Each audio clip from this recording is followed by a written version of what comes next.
E vamos agora à entrevista do dia com Marília Flandoli. Médicos que atuam na prevenção e combate ao tabagismo acusam o governo federal de omissão por deixar para segundo plano ações de combate ao tabaco. Nós vamos agora falar sobre as razões desse protesto e recebemos hoje a médica cardiologista Jaqueline Chouzissa, diretora do programa de tabagismo do INCOR, o Instituto do Coração do Hospital das Clínicas de São Paulo. Muito obrigada, doutora, por estar conosco. Agora, no que é exatamente que o governo federal está falhando para merecer essa dura crítica de vocês, os profissionais todos que trabalham nesse combate ao fumo? Basicamente, essa crítica vem da Associação Médica Brasileira e é endossada por quem trabalha com tabagismo, porque o Brasil tem um grande avanço na política antitabaco. O que aconteceu? A presidenta Dilma, no final de 2011, sancionou a lei que proíbe fumar em ambientes fechados. Como nós temos a lei do estado de São Paulo, tem a lei no estado do Rio de Janeiro, no Paraná, essa lei seria então abrangente, pegando todo o território nacional. Já faz um ano que essa lei foi sancionada, mas ainda não foi regulamentada. E todo mundo sabe da importância que essa lei tem. E a regulamentação é o governo que tem que fazer? É o governo que tem que fazer, especificamente. O Ministério da Saúde. As normas, exatamente, o Ministério da Saúde, em conjunto com o Ministério da Justiça, para que essa lei possa ser implementada. E isso não saiu, a caneta saiu, o decreto foi publicado e tudo mais, mas isso efetivamente não é colocado em prática. E todo mundo sabe como foi a importância da lei antifumo no estado de São Paulo, como a gente percebe como é importante essa lei, o benefício que trouxe para a saúde das pessoas.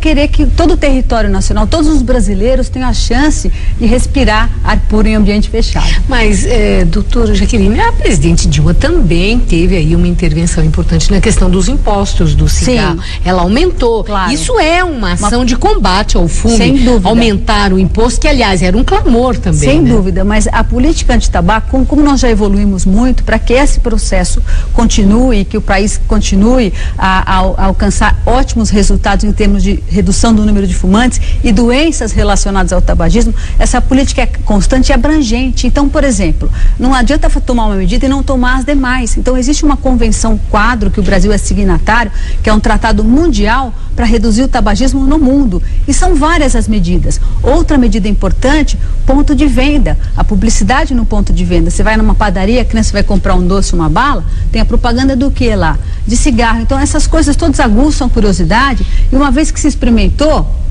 virou dependente.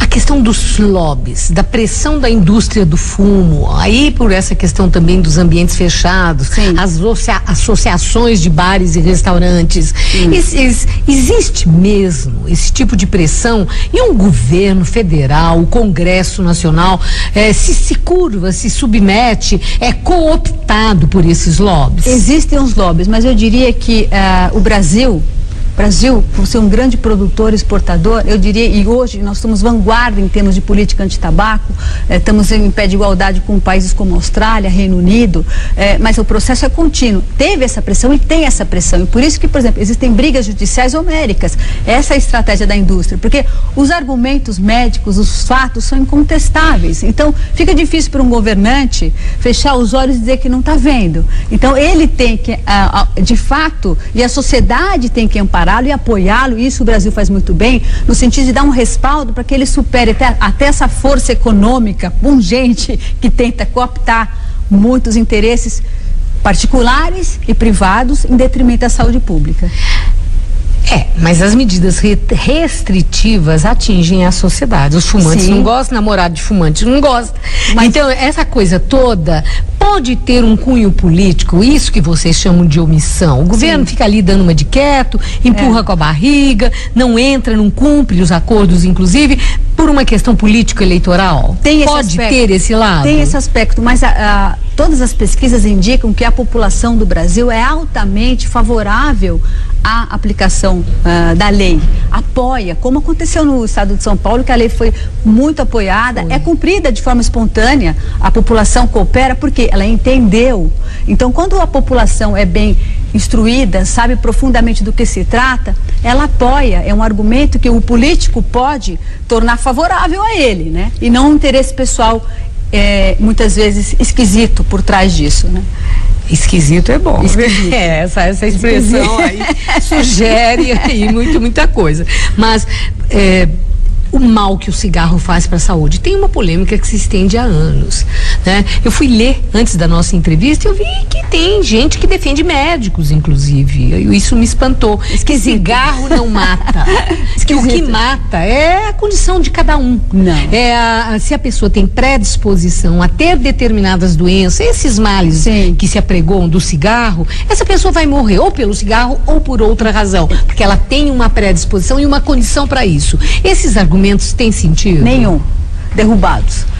O que existe, por isso existe um tratado mundial, não sou eu, Jaqueline, não é o Dr. Mirra, da Associação Médica Brasileira, que falam isso. Isso é um conjunto de evidências científicas incontestáveis. Então, existem pessoas que, de forma estranha, utilizam o argumento de forma equivocada, meias verdades, fatos não de fato concretos. O que existe é que o cigarro, de cada 10 usuários, 5 vão morrer porque são fumantes.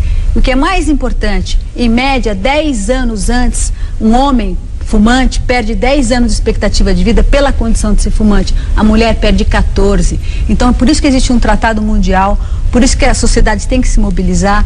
E a droga é poderosa, causa dependência. Por mais que a pessoa queira parar, existe uma dificuldade terrível em fazer com que ela consiga. Para encerrar, exatamente o que essa pessoa que quer parar e não consegue, como ela deve agir, os primeiros passos. Isso. E esse tratado mundial, um dos artigos, tem vários artigos, o 14 fala sobre a necessidade de você propor tratamento e oferecer tratamento a essas pessoas, porque a dependência ao tabagismo é uma doença. O tabagismo é uma doença porque provoca doença e morte, mas você não conseguir parar de fumar é uma doença tão grave que determina essas outras condições. Então, hoje, tratar tabagismo é fundamental. É como tratar o diabetes, como tratar a hipertensão. Quer dizer, precisa de médico, precisa doença. Precisa de médico, precisa de tratamento, precisa de estrutura e precisa muitas vezes de medicação.